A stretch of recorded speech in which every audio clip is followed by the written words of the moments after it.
ತಾಲೂಕಿನಲ್ಲಿ ಮತ್ತೆ ಅಶಾಂತಿ ಸೃಷ್ಟಿಸುವ ಕೃತ್ಯ ಬಾಗಲಕೋಟೆಯಲ್ಲಿ ನಡೆದಿದೆ. ಶಿವಾಜಿ ಜಯಂತಿಯ ಮೆರವಣಿಗೆ ನಡೆಸಿದವರ ಮೇಲೆ ಕಲ್ಲು ತೂರಾಟ ನಡೆದಿದೆ. ಚಪ್ಪಲಿಗಳನ್ನು ಎಸೆದು ವಿಕೃತಿ ಮೆರೆದಿದ್ದಾರೆ. ಆದರೆ ಗಲಾಟೆಗೂ ಮುಂಚಿತವಾಗಿ ದೊಡ್ಡದಾಗಿ ಡಿಜೆಗೆ ಸ್ಟೆಪ್ಸ್ ಹಾಕಿದ್ದಾರೆ. ಈ ಗಲಾಟೆ ನಡೆಯುವ ಜಾಗಕ್ಕೆ ಪೊಲೀಸರು ಬಂದಂತಹ ಪೊಲೀಸರ ಮೇಲೂ ಕೂಡ ಕಲ್ಲು ತೂರಾಟ ನಡೆದಿದೆ. ಮತ್ತೊಂದು ಕಡೆ ಬೆಂಕಿ ಹಚ್ಚಿದ್ದಾರೆ. ಇತ್ತ ಆರೋಪಿಗಳ ಬಂಧನವಾಗಿದ್ರೆ ಮತ್ತೊಂದು ಕಡೆ ರಾಜಕೀಯದ ಕೆಸರೆರಚಾಟ ಮಿತಿ ಮೀರಿದೆ. ಹಾಗಾದ್ರೆ ಯಾರೆಲ್ಲ ಏನ್ ಮಾತನಾಡಿದ್ರು, ಏನ್ ಹೇಳಿದ್ರು ಅಂತ ಕಂಪ್ಲೀಟ್ ಆಗಿ ನೋಡ್ತಾ ಹೋಗೋಣ.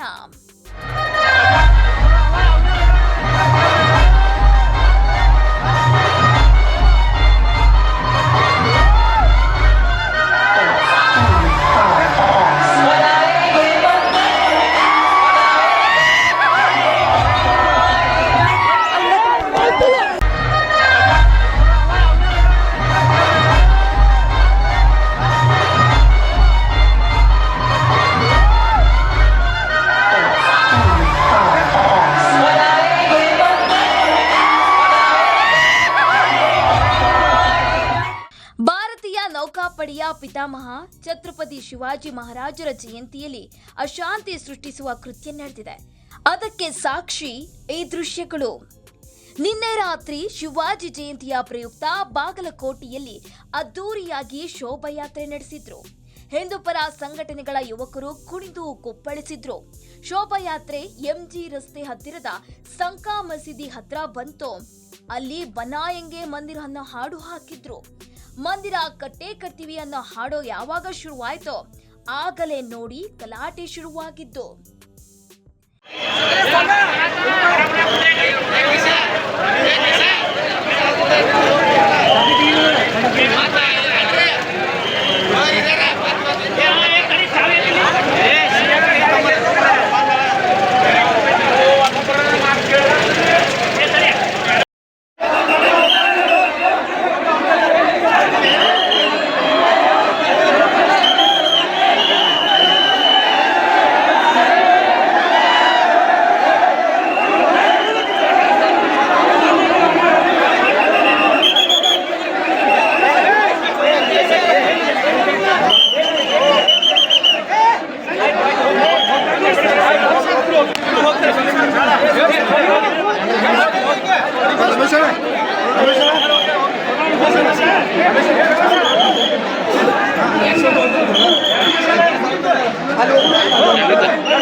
ಯಾವಾಗ ಬನಾಯಂಗೆ ಮಂದಿರ ಅನ್ನೋ ಹಾಡು ಹಾಕಿದ್ರು ಆಗಲೇ ನೋಡಿ ಕೋಪಕ್ಕೆ ಬೆಂಕಿ ಹತ್ತಂಗೆ ಆಗಿತ್ತು.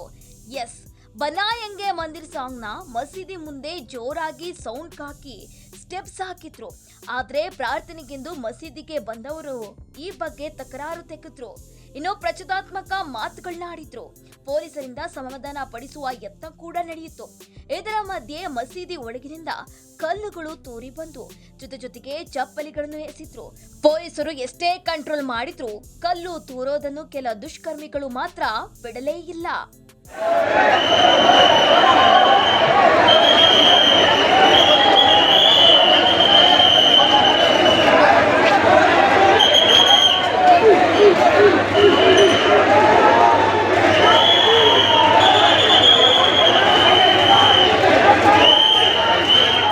ಇನ್ನು ಮಸೀದಿ ಒಳಗಿನಿಂದ ಅದ್ಯಾವ ದುಷ್ಕರ್ಮಿಗಳು ಮೊದಲು ಕಲ್ಲು ತೂರಿದ್ರೋ ಗೊತ್ತಿಲ್ಲ. ಆದ್ರೆ ಗಲಾಟೆ ಮಾತ್ರ ತಾರಕಕ್ಕೆ ಹೋಯ್ತು. ಹಿಂದೂ ಯುವಕರು ಕುಣಿಯೋದು ನಿಲ್ಲಿಸಲಿಲ್ಲ. ಮಸೀದಿ ಒಳಗಿದ್ದವರು ಕಲ್ಲು ಚಪ್ಪಳಿ ಎಸೆಯೋದಂತೂ ನಿಲ್ಲಿಸಲೇ ಇಲ್ಲ. ಎರಡು ಕೋಮಿನವರ ಕಂಟ್ರೋಲ್ಗೆ ತರಕ್ಕೆ ಪೊಲೀಸವರು ಕೊಟ್ರು ಎಂಟ್ರಿ. ಆದ್ರೆ ಬಾಗಲಕೋಟೆ ಎಸ್ಪಿ ಸಿದ್ಧಾರ್ಥ ಗೋಯಲ್ ಅವರ ಮೇಲೆ ಕಲ್ಲು ತೂರಿದ್ದಾರೆ. ಇದರಿಂದ ಎಸ್ಪಿ ಸೇರಿ 3 ಪೊಲೀಸರಿಗೂ ಗಾಯಾಳುಗಳಾಗಿವೆ.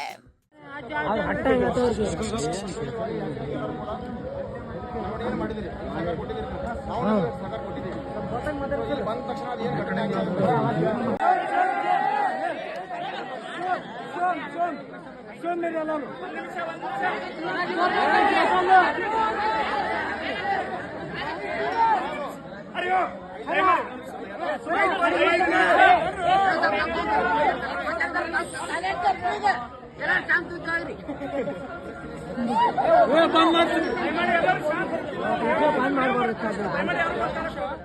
ಬಾಗಲಕೋಟೆಯ ಸಂಕಾ ಮಸೀದಿಯೊಳಗೆ ನೂರಾರು ಮುಸ್ಲಿಂ ಯುವಕರು ಗಲಾಟೆ ಮಾಡೋದಾಗಿ ನುಗ್ಗಿ ಬರ್ತಾ ಇದ್ರು. ಮುಸ್ಲಿಂ ಸಮುದಾಯದ ಸಾಕಷ್ಟು ಹಿರಿಯರು ಎಲ್ಲರನ್ನೂ ಸುಮ್ಮನಿರಿಸೋದಕ್ಕೆ ಪ್ರಯತ್ನ ಪಟ್ಟರು. ಪೊಲೀಸರು ಪರಿಸ್ಥಿತಿಯನ್ನು ಸರಿಪಡಿಸೋದಕ್ಕೆ ಪಡಬಾರದ ಕಷ್ಟಪಟ್ಟರು. ಆದರೆ ಗಲಾಟೆ ಕ್ಷಣ ಕ್ಷಣಕ್ಕೂ ಬಿಗಡಾಯಿಸ್ತಾ ಹೋಯಿತು.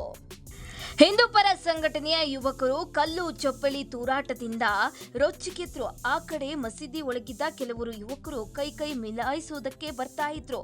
ಕಲ್ಲೆಟ್ಟು ಬಿದ್ದು ರಕ್ತ ಹೋಗ್ತಿದ್ರು ಕೂಡ ಪೊಲೀಸರು ಎಲ್ಲರನ್ನೂ ಮಸೀದಿ ಜಾಗದಿಂದ ಸಮಾಧಾನ ಪಡಿಸಿ ಕಳಿಸಿದ್ರು. ಎಲ್ಲವೂ ತಣ್ಣಗಾಯ್ತು ಅನ್ನುವಷ್ಟರಲ್ಲಿ ದುಷ್ಕರ್ಮಿಗಳ ಅಟ್ಟಹಾಸ ಮತ್ತಷ್ಟು ಹೆಚ್ಚಾಯ್ತು. ಅದ್ಯಾವ ಮಟ್ಟಿಗೆ ಅಂದ್ರೆ ಬೀದಿ ಬದಿ ತರಕಾರಿ ವ್ಯಾಪಾರ ಮಾಡ್ತಿದ್ದವರ 4-5 ಗಾಡಿಗಳಿಗೆ ಬೆಂಕಿ ಹಚ್ಚಿ ವಿಕೃತಿ ಮೆರೆದ್ರು. ರಾತ್ರಿ 9:45ರಿಂದ 10 ಗಂಟೆಯ ಮಧ್ಯೆ ನಡೆದ ಈ ಗಲಾಟೆಯನ್ನು ಹರಸಾಹಸಪಟ್ಟು ಪೊಲೀಸರು ಕಂಟ್ರೋಲ್ಗೆ ತಂದ್ರು. ರಾತ್ರೋರಾತ್ರಿ ನಿಷೇಧಾಜ್ಞೆ ಜಾರಿ ಮಾಡಿದ್ರು. ಬೆಳಿಗ್ಗೆ ಮಸೀದಿ ಸೇರಿದಂತೆ ಬಾಗಲಕೋಟೆ, ನವನಗರ, ವಿದ್ಯಾಗಿರಿ, ಎಂಜಿ ರಸ್ತೆ ಸೇರಿದಂತೆ ಸೂಕ್ಷ್ಮ ಜಾಗಗಳಲ್ಲಿ ನಿಷೇಧಾಜ್ಞೆ ಹೇರಿದ್ರು. ಜೊತೆಗೆ ಹೆಚ್ಚಿನ ಭದ್ರತೆ ಕಲ್ಪಿಸಿದ್ರು.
ಆದರೆ ಬೆಳಗಾಗುತ್ತಿದ್ದಂತೆ ಹಿಂದೂ ಸಂಘಟನೆಗಳು ಬೀದಿಗೆ ಬಂದಿದ್ವು.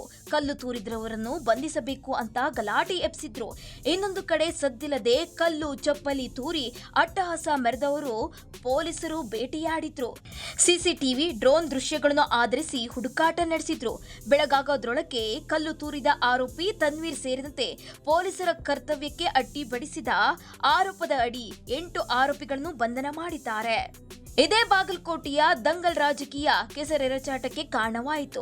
ಅದರಲ್ಲೂ ಕಾಂಗ್ರೆಸ್ ಸರ್ಕಾರ ಅಧಿಕಾರದಲ್ಲಿದ್ದಾಗಲೇ ಈ ರೀತಿ ಆಗ್ತಿದೆ ಅಂತ ಬಿಜೆಪಿ ನಾಯಕರು ಕಿಡಿಕಾರ್ತಾ ಇದ್ದಾರೆ.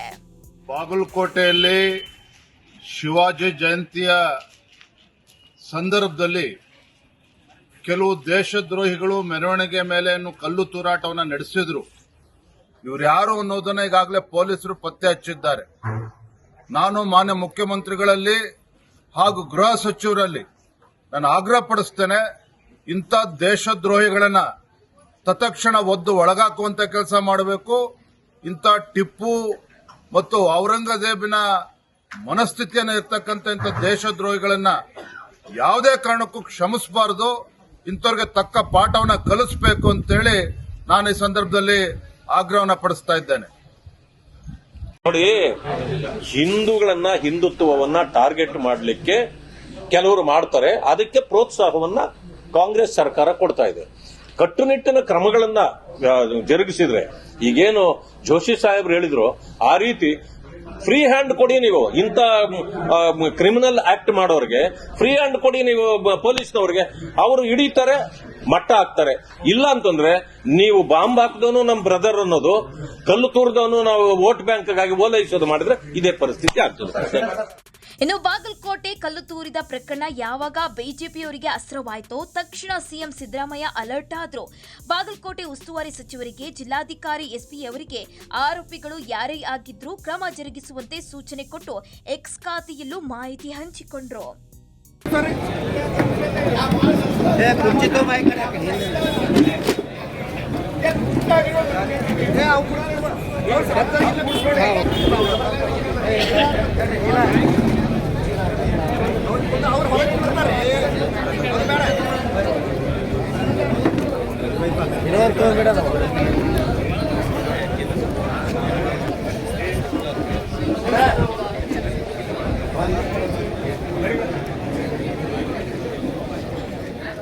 ಒಟ್ಟಾರೆಯಾಗಿ ರಾಜಕಾರಣ ಏನೇ ಇರಲಿ ಬಾಗಲಕೋಟೆಯಲ್ಲಿ ಈಗ ಪರಿಸ್ಥಿತಿ ಹತೋಟಿಗೆ ಬಂದಿದೆ. ಹಿಂದೂ ಸಂಘಟನೆಯವರು ಅಲ್ಲಲ್ಲಿ ಪ್ರತಿಭಟನೆ ಮಾಡ್ತಾ ಇದ್ದಾರೆ. ಆದರೆ ಪೊಲೀಸರಿಗೆ ಕಲ್ಲು ತೂರಿದವರಿಗೆ, ಗಲಭೆಗೆ ಕಾರಣವಾದವರಿಗೆ ಒಂದಲ್ಲ ಒಂದು ರೀತಿಯಲ್ಲಿ ಶಿಕ್ಷೆಯಾಗುತ್ತೆ. ಅದಕ್ಕೆ ಆದ ಕಾನೂನು ಕೂಡ ಇದೆ. ಆದರೆ ಕಾನೂನನ್ನು ಕೈಗೆತ್ತಿಕೊಳ್ಳುವ ಕೆಲಸ ಮಾತ್ರ ಜನಸಾಮಾನ್ಯರಿಂದ ಆಗಬಾರದು.